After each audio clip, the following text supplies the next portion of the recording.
I am Rachel Humphrey with It's Personal Stories, a hospitality podcast, and we are a nonprofit organization dedicated to empowering personal success within the hospitality industry. Super excited to be joined today by Eric Jacobs with Aimbridge Hospitality. Eric, how are you doing? I'm doing great. It's great to see you, Rachel. It's been over the years just a pleasure to work with you and partner with you throughout the different organizations that we've both been with. But pleasure to be here this morning. Well, I am excited to jump right in. As our listeners know, one of the things I love, and I know you love about the hospitality industry, is you can really create any path, chart any path that you want to, and still end up in positions of leadership in this industry. So tell us a little bit about you, your journey, and if you think there were any moments along the way that were really pivotal into shaping where you ended up today. Yeah, I mean, I got brought into the industry when I was 8 years old in many ways. My mom went back to work, and my dad, who was very, he grew up in a family where we all had to pitch in. And I just remember my dad saying, okay, you got Monday night. My brother had Tuesday night. My other brother had Wednesday night. Mom was going back to work, and we had to start making dinner. And it had to be on the table sometime between 6 and 7 o'clock or else.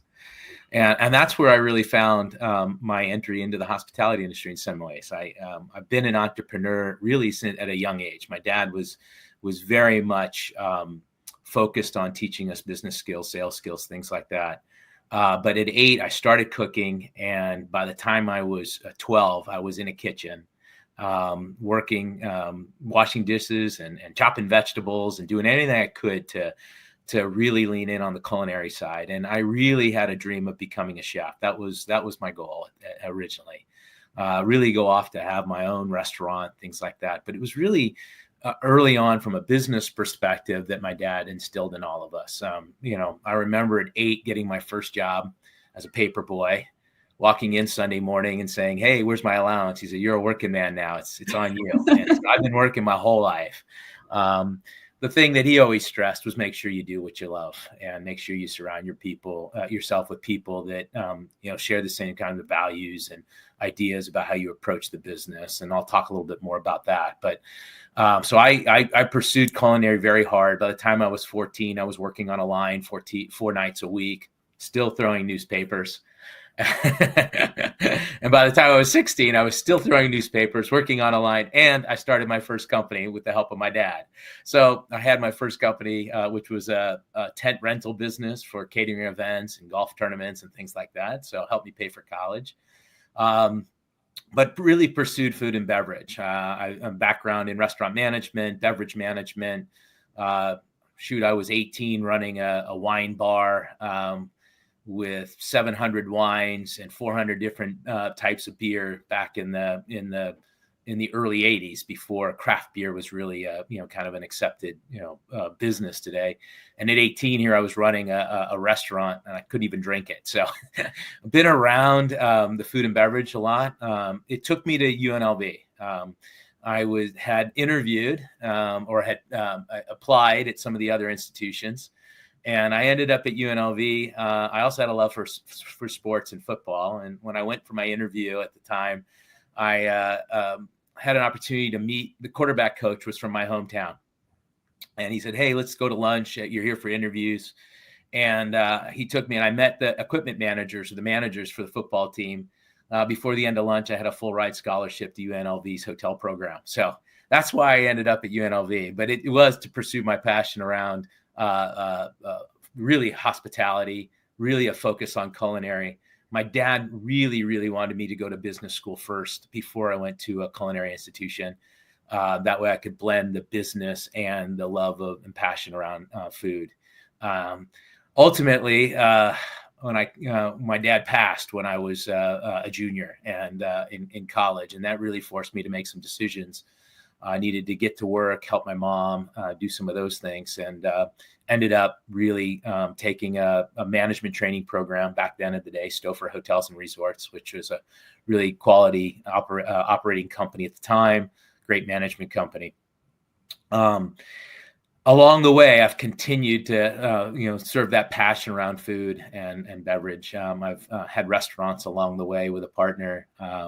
As we all know, restaurant business is really hard. For every 10, every one that opens, 10 closes.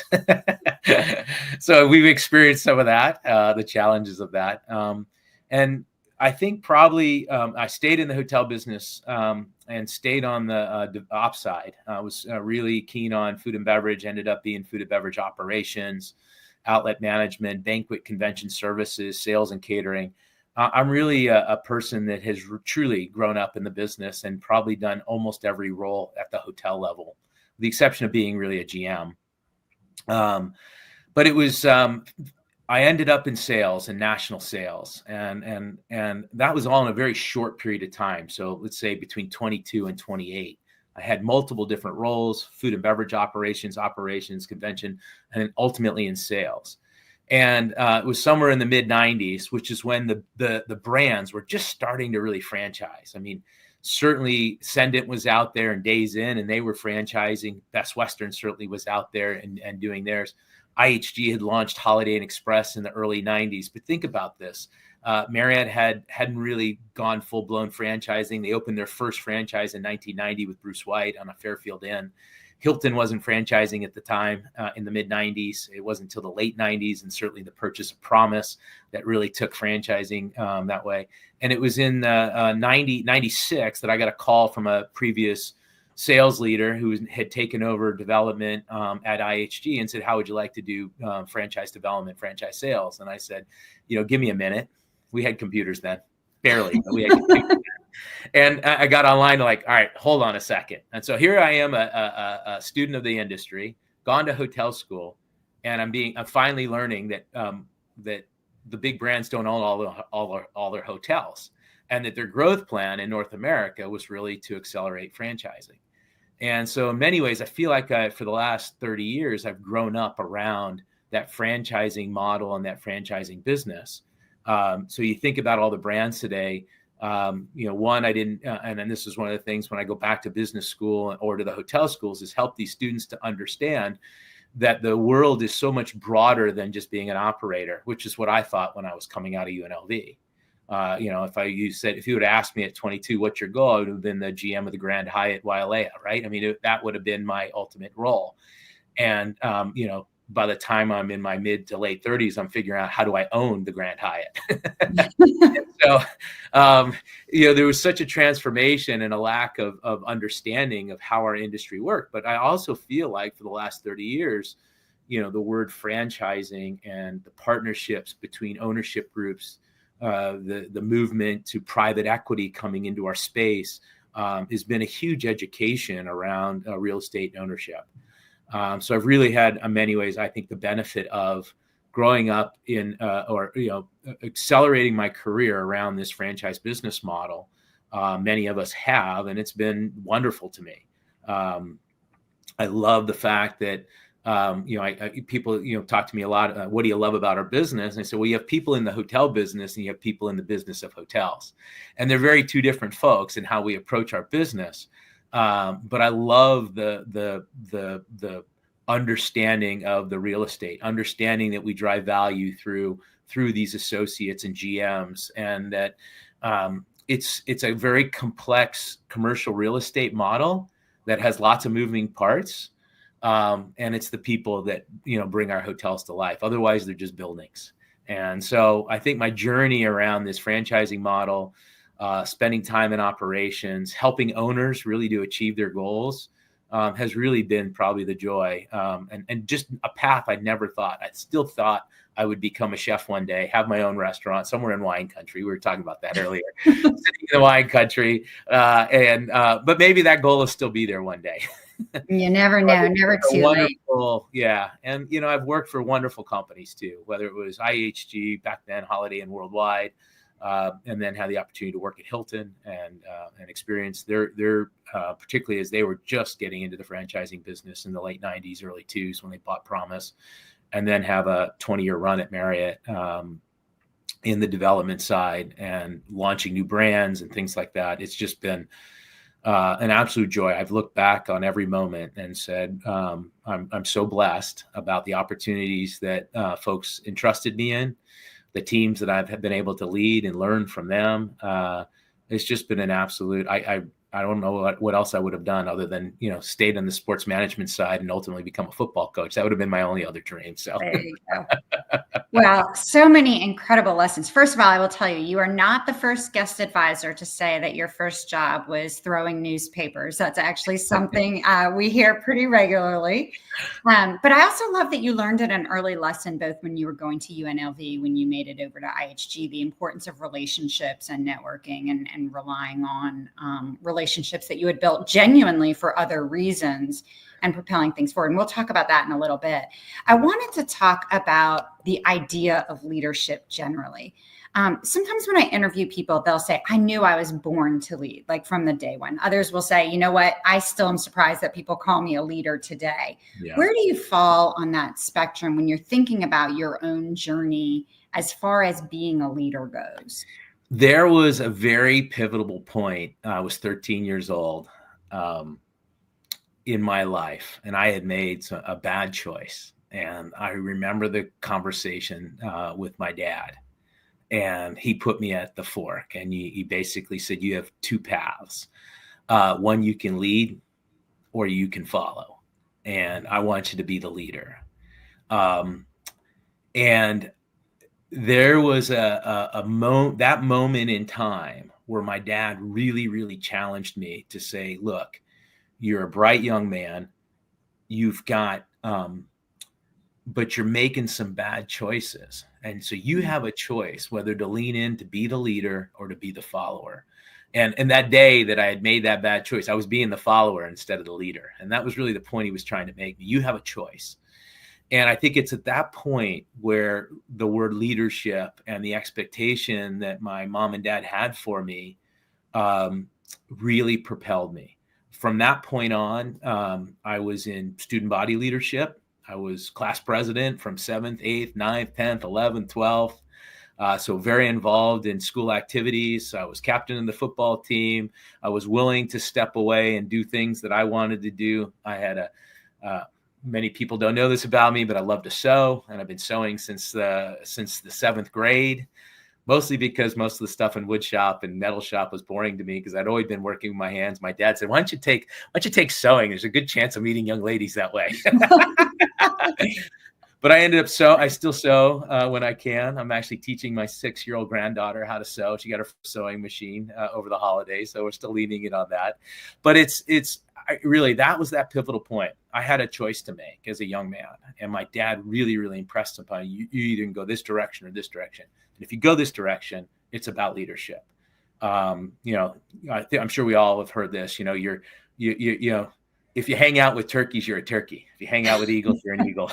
90% of your reputation and how you're going to act and behave are the people that put around you. And so that was that moment in my time. And then I had people throughout my junior high and high school career, education leaders, football coach, things like that were really influential in saying, look, you have people follow you. You have an energy and a focus around caring about people, caring about the purpose that you're focused on, and people want to be a part of that.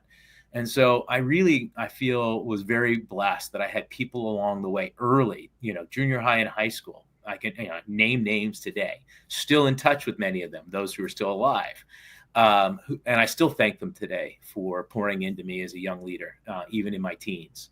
And I think that's when I realized I was going to be a leader of men and women, but that was a true, it's a commitment, and it's choices. And I think throughout my career, as I've built teams and I've taken on new roles, I've really realized that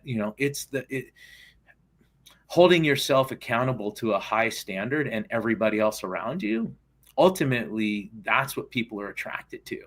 My kids hear it all the time.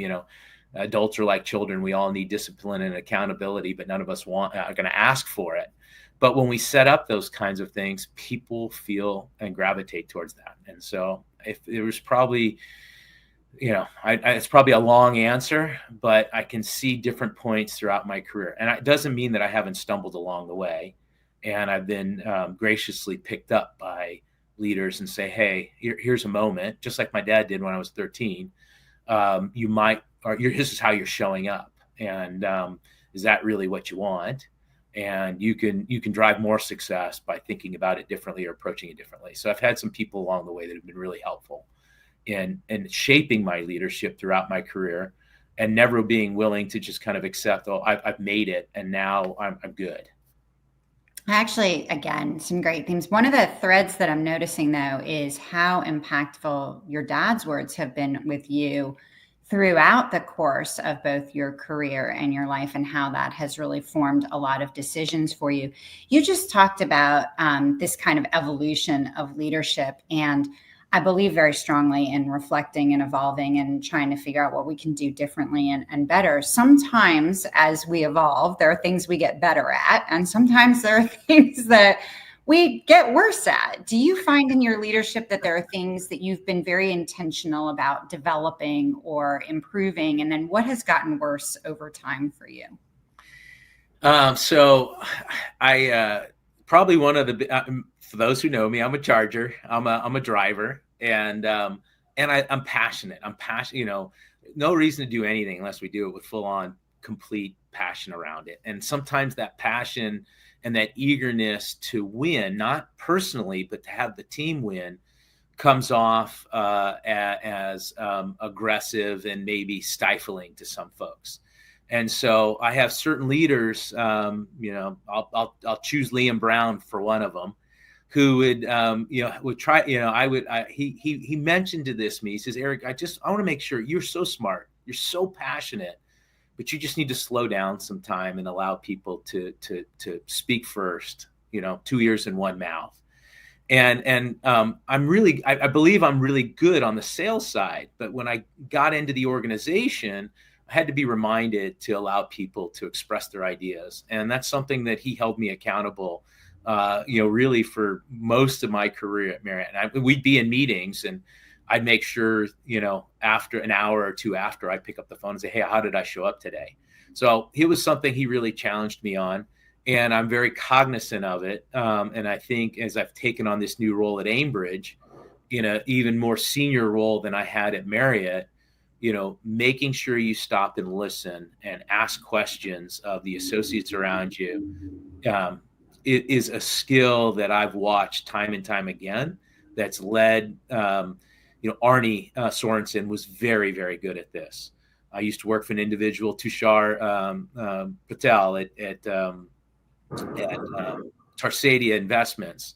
He was very good at making sure he took advantage of the people around the table, their knowledge, their perspective, to make sure that we were making the best decision that we are. So again, I think that's one area that I continue to make sure I'm keeping myself accountable on, and even asked my new boss, Craig Smith, when I came to work for him, hold me accountable there, because I have this tendency, and it's not about a personal win for me. I want us to be the best that we can be. So it's that passion and I want everybody to have that same kind of passion, but I got to bring people along sometimes on that passion. I think, so it's something I'm very aware of, and but it's still a bit of a challenge for me. So in some ways I feel like I'm doing better, but I still think, I'm kind of answering it with the same, you're answering your question with both, right? But it was something that's called out to me.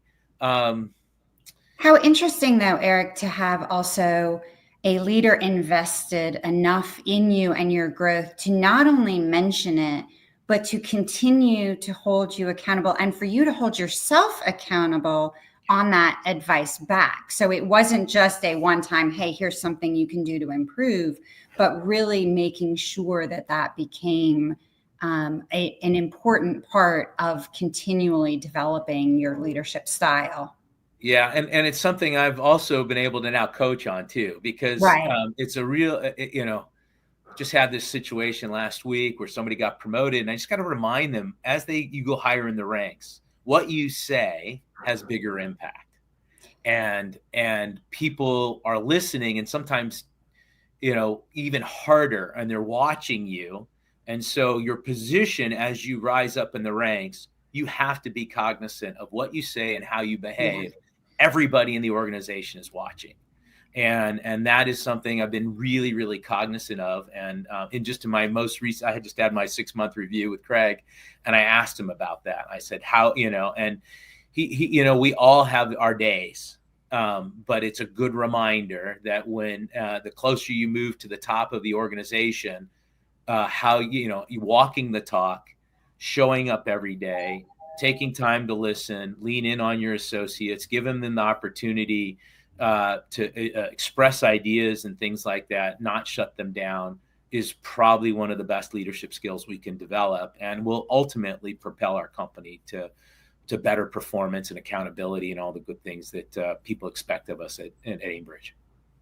Well, we've been talking about how others have helped develop you as a leader, and you mentioned wanting to be there and do the same for your team. You have been known throughout the industry as building some really incredible teams and developing that talent within. How do you identify when you are not just in that initial hiring, but maybe identifying those rising leaders? Is there an it factor? What are you looking for? Do you notice common things in those that you've really poured the most into? You know what, I noticed this is something that I'm really gravitating towards in developing leaders. This is like welcome to the 2000s, where the door is going to ring incessantly. There's a couple of quotes that we've used, and one that I really gravitated. I don't exactly quote it for verbatim, but it's a Warren Buffett quote that we've used. I've used in hiring my teams over the last probably 15, 18 years. And it's a quote that basically says we hire for acumen, hustle, and character, integrity. And if they don't have integrity or character, then you hope they're dumb and lazy. And it's essentially that. We feel like if we could bring, men and women into our group that were people of high character, that believed in the mission, believed in themselves, gave each other the benefit of the doubt when we're trying to, grapple with tough situations, having the forum to be able to speak their mind, have a great, healthy debate so we can get different perspectives. I mean, that's really what has been, because we felt like if we, by the time we're bringing somebody on, their character is probably in place. Mom and dad probably instilled it in them, or their experiences. So by the time we're trying to bring somebody on, we can teach people finance. We can teach people real estate and franchising negotiations. We can teach people, but having that character and bringing that to the table is really, really important. And I whether it was, the last big team that we built, we all, Ty and Tom Onken and Ty Turman, we built the development team at Marriott and Select Service. We said we're going to hire men and women of high character, and then we'll teach them everything else so that if they have a gap. And that's really what we've lived by. And I think it's served us well. I've also, though, just, looking at, giving people, I think that's the other thing. People want autonomy. They want to know that they have the ability to make decisions. And again, I'm in an industry, I'm not operating on somebody, so I'm not going to die if I make a mistake. But, giving people the opportunity, and this is something that was given to me as well within the Marriott organization, giving me the autonomy to go run my business and own the mistakes, but also own the success. And the mistakes or the failures are not, these are just learning opportunities. So instilling with people, without risk, you don't learn. And so many ways we want you to go and push the envelope and make decisions. And we need to empower you and give you all the tools and resources and put you in a place of success. But we want you to be empowered. And so that would be the other leadership trait.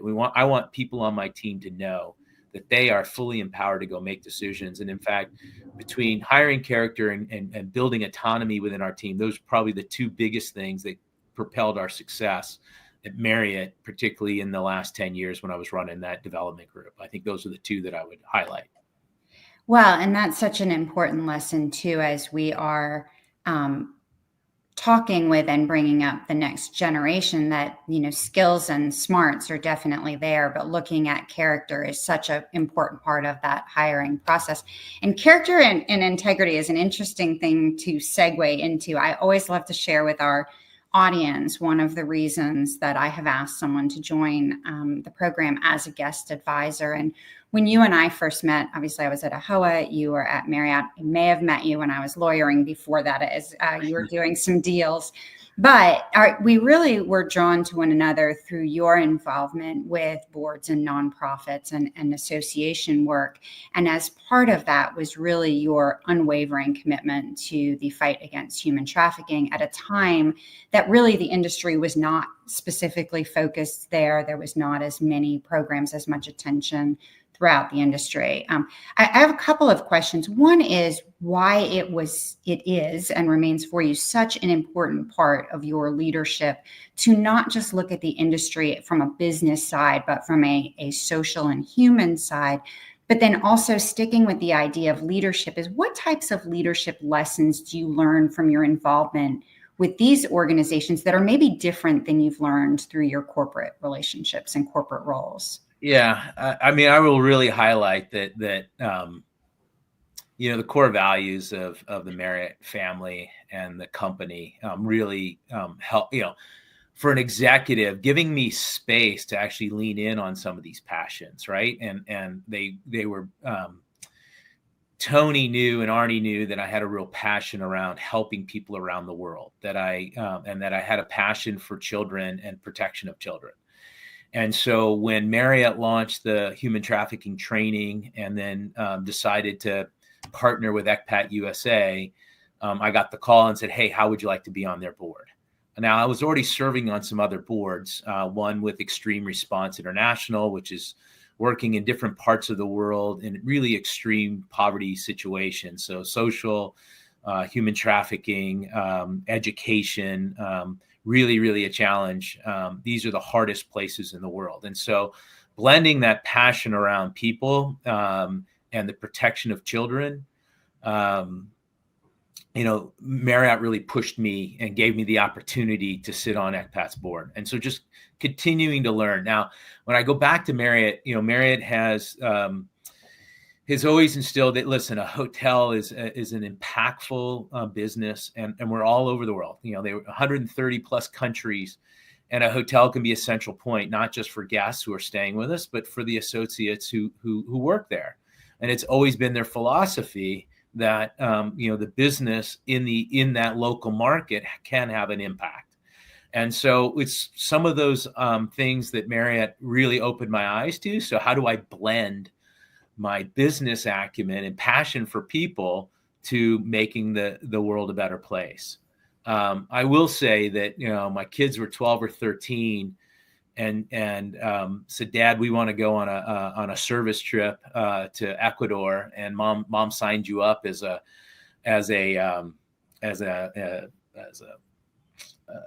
I'm sorry, I just lost the word, but to go down there with them. Sorry. And I was like, yeah, I can't do this. I don't have time, business and things like that. And say, basically Sally said, no, you need to do this. Your kids are passionate about it.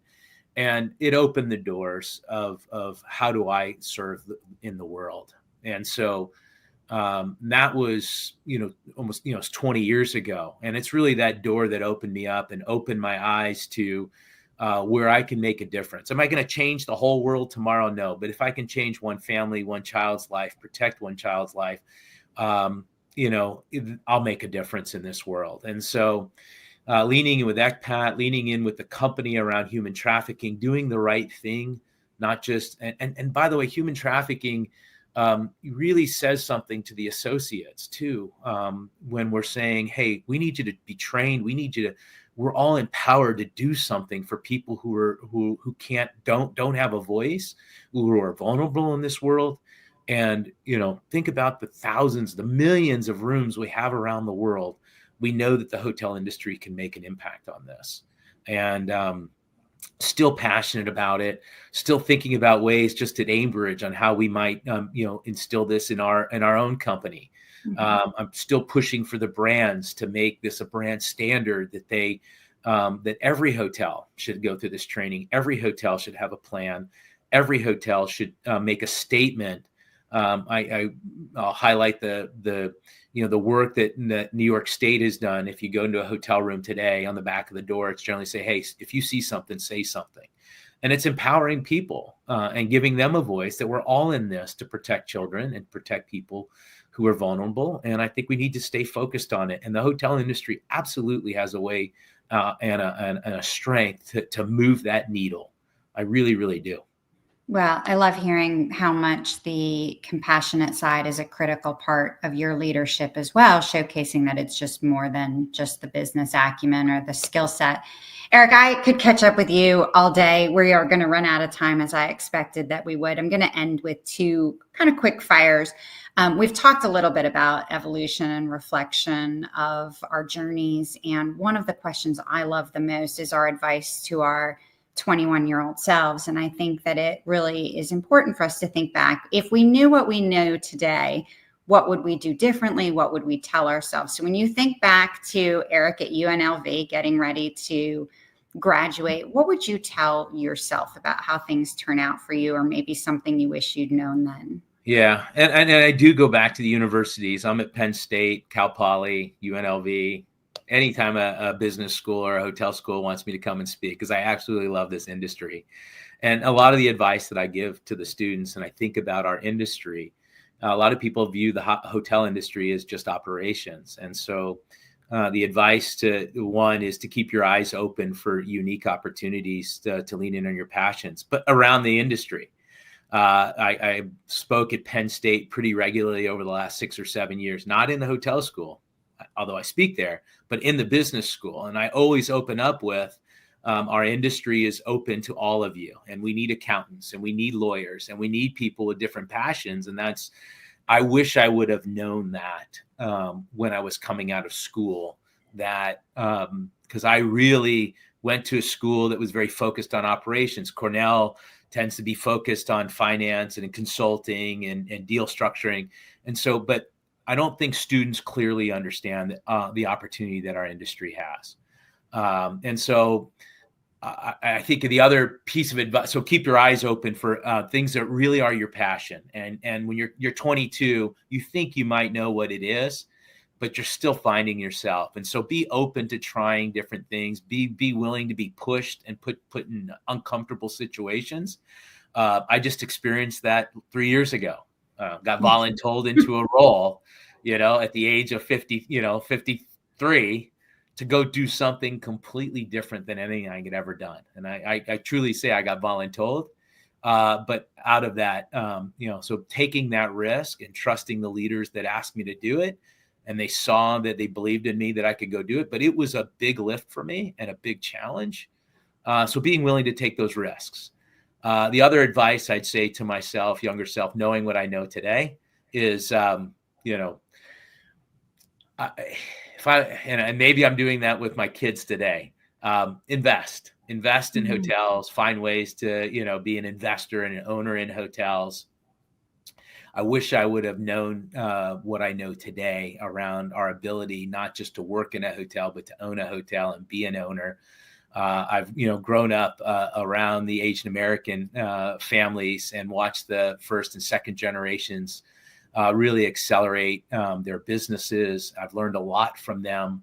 I've also learned a lot from these entrepreneurs. And so in many ways, my kids are my oldest son, who just bought his first hotel. He has said, I'm standing on your shoulders. I could go do what you do, or I could start, with the commentary that you're giving me, which is, you can go work at a hotel, but wouldn't it be more fun to own the hotel? And so, not that hotel ownership is always fun, don't get me wrong, but I think that'd be one piece of advice. Keep your eyes open for the investment side. And it doesn't have to be a big full service. Start small and grow from there, because that's one of the greatest lessons I've learned from the Asian American community, watching the progression of the HOA organization, families coming over, buy small businesses, and now they own big businesses. And so, be an entrepreneur today, I think, and be willing to take those risks. And when you fail, it's not a failure. It's just learning. It's a learned. What might I do differently? And that's the other thing. Embrace failure. I think that's the other thing. But you embrace risk, but risk comes with failure, and be okay with failure. And as long as you don't keep making the same mistake, then it's not failure. Then it's a learned lesson. So let's think about it that way, I guess.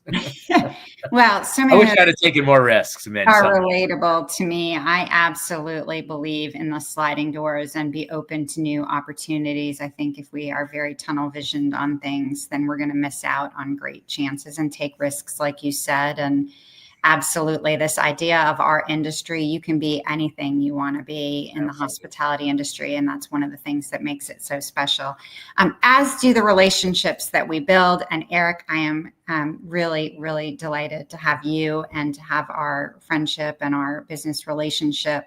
And I really appreciate your joining us today. Thank you, Rachel, very much. And for those who enjoyed my time with Eric today, we hope you'll head over to itspersonalstories.com and hear from over 200 other hospitality industry leaders who have likewise shared their incredible personal journeys and the insights they've learned along the way. Have a good afternoon. Thank you.